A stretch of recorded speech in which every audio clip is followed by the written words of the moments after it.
coming up this Monday, June 11, live on pay-per-view, is TNA's 10th anniversary event, Slammiversary. Did you ever envision in the early years of TNA that it would still be going 10 years later? Well, this time of year, every year at Slammiversary is something that obviously this month is very near and dear to my heart, and every June is, because celebrating the yearly anniversary.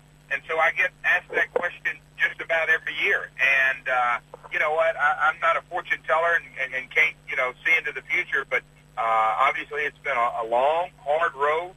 But you know what? We have survived, and not just survived, we thrived. And, here we are. I'm in my home in Hendersonville, Tennessee. I'm talking to someone literally halfway around the world in Perth, Australia. And we are talking about TNA's 10th anniversary, Slammiversary. And, with the success of Impact, not just domestically here in the United States, but globally, New Zealand, Australia, India, all over the world. You know what? To say I expected to be here, I certainly didn't expect not to be here. I just didn't know what shape, form, or fashion TNA would exist in its 10th year. Excellent. The main event of Slammiversary will see the Icon Sting challenging the longest-reigning world heavyweight champion in TNA history, Robert Roode. What are your thoughts and predictions on the match? You know what? Sting has always been a big money ball player, and celebrating the 10-year anniversary, I definitely think he'll bring his A game. I think it'll be a fantastic match. But Bobby is someone that I have always been very high on, literally dating back to the early days of TNA in the Asylum, and knew he was cut from a different mold and ultra talented. I honestly don't think Sting has a chance in hell of beating him. Well, what else can TNA fans expect to see on the card? You know what? Anniversaries, special shows every year, and they've got a great lineup.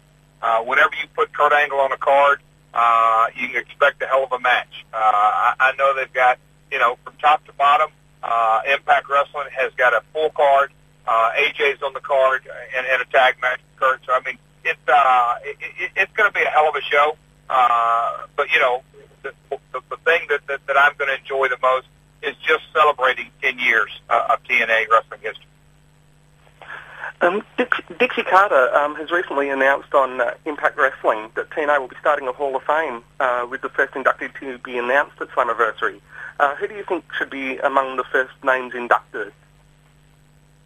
You know what? It is. It's a special time, and I have recently done interviews talking about this. To me, it's a no-brainer, and his name's Bob Carter. If you ask me, Bob Carter is well documented in the early days of TNA.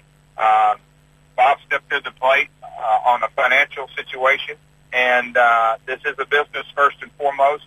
And so, Bob is someone who I give a tremendous amount of credit to getting us where we're at today. What have been some of the standout moments of TNA's first decade for you? You know what?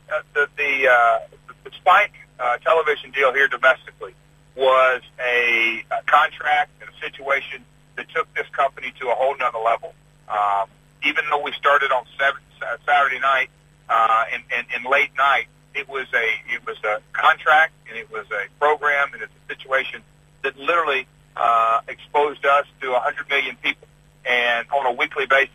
And that really gave us a platform to develop the licensing program and develop the international program as far as licensing the program around the world. That's a real highlight of mine.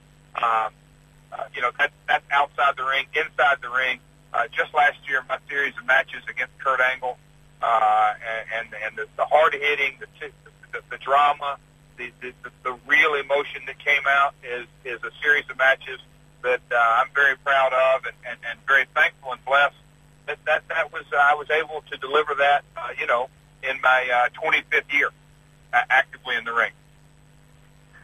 Impact Wrestling, seen in Australia on Phil TV on Saturday nights, has recently started to go live on Spike TV in the States. Is this planned to be a permanent move?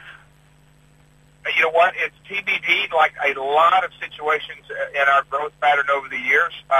You know, it's our Summer Bash Tour is how it's being marketed here in the U.S. You know, it's going to be a checks and balances situation, I'm sure, throughout the summer. Excellent. There have been rumours that Dixie Carter is looking to bring TNA to Australia. Have negotiations started, or is that still on the horizon? You know what?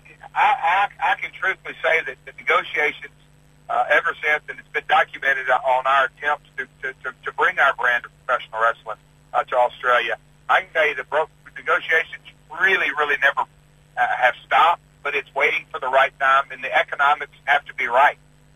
You know, a touring show is very expensive, and you guys down under are well aware of that. I had 3 tours myself of Australia before I started TNA, a couple when I was with WCW. It's a great wrestling country, but you know what? Just like any touring act, whether it's music or circus or whatever, the economics have to be right, and that's the decisions that have to be made. Over your career, you have been to Australia several times. What have been some of the highlights of your visits over here? Oh, I mean, you know, if you want to reach out through my whole career, I know we did a Nitro in Thunder in Australia, and that was something that WCW, to me, really took that country by storm. And then when the upstart WWE promotion took place in 2001, you know, those were some highlights because it was young and fresh and new. And my good buddy, Rove McManus, got a nice guitar shot from me. And so, you know, that was a big highlight, and I'm sure it was a big highlight for Rove as well. Excellent. 2 Australian wrestlers, Shane Haste and Mikey Nichols, recently appeared on an episode of Impact Wrestling. Do you think we'll see more Australian talent appearing on TNA in the near future? You know what? I'm in on day-to-day or even month-to-month. I have, you know, Impact is something that I am not around, not involved in the inner workings. I am on new development, such as projects as, you know, we have a situation going with AAA in Mexico, and much on a much grander scale, the situation with Rinky King in India. So I can't really answer a specific Impact question. Okay. And how is Wing-Car King going? It's fantastic. You know, we did 26 one-hour shows, aired in a unique way, 13 weeks, 1 hour Saturday, 1 hour Sunday on the Colors Network in India.